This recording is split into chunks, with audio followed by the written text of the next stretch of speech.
Oh, I guess we need some paper, huh? We need some paper. Go with the left arm. Any parent will tell you that there's nothing in this world What's that? A tire? like the joy that a child brings to them. Just ask Jessica Schackmann Lee, who had her first son 2 years ago. Tristan, he's an awesome kid. She and her husband Victor always knew they wanted children. We always kind of, joked about having a squad. You see, both have siblings. We feel like a team, you know. And they wanted whatever children they had to have that same experience. Yeah. So just over a year after Tristan was born, We found out that we had conceived Samuel. it was the perfect timing. Especially since Samuel would have been, the same age difference with Tristan as I am with my sister and my husband is with his brother. And so they prepared themselves for the arrival of Tristan's brother. The pregnancy was perfect. Well, almost. And then my 36th week of pregnancy, I woke up one morning and my water broke. And there was blood everywhere, and I just knew something was wrong. She was rushed to the hospital, and by the time they arrived, I knew that, unfortunately Samuel had passed away. it was a stillbirth. That was November 15th last year. Jessica says it felt like the whole world caved in. It's so hard because he was a part of me, and he still is, and it feels like there's a part of me missing. It's just missing, it's gone. You're in a state of deep intimacy for 9 months, and right when I was about to see the face of my son, I lost, he passed away. At the hospital, after the delivery, she woke up one night to see her husband beside her. Holding Samuel and crying, and him saying, I just can't stop crying. I don't know why. I just can't stop crying. But as difficult as it's been for them to have lost Samuel, added stress has come from an unlikely source.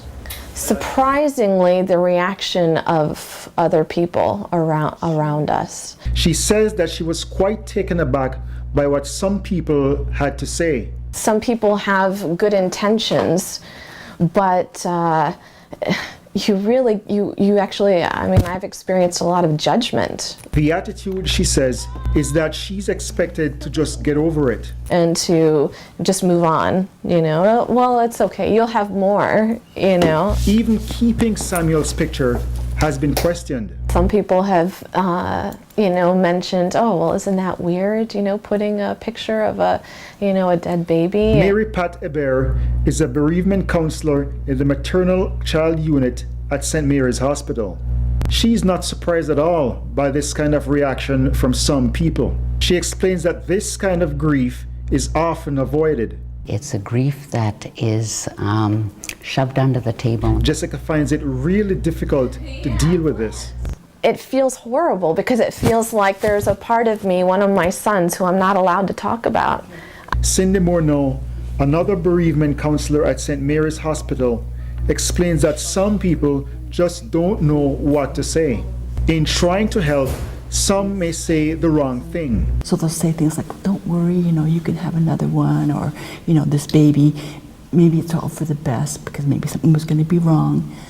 Those things may all be true, but they're not helpful to the mom at the time. Because of this and the potential loneliness of that kind of grief, the hospital offers a wide range of counseling services and support to families. Yeah, definitely. One of these services is highly unusual for hospitals to provide. Set aside these moments to remember and grieve those babies. St. Mary's who have bought a died. plot at the Notre Dame de Neige Cemetery for families that wish to bury their babies.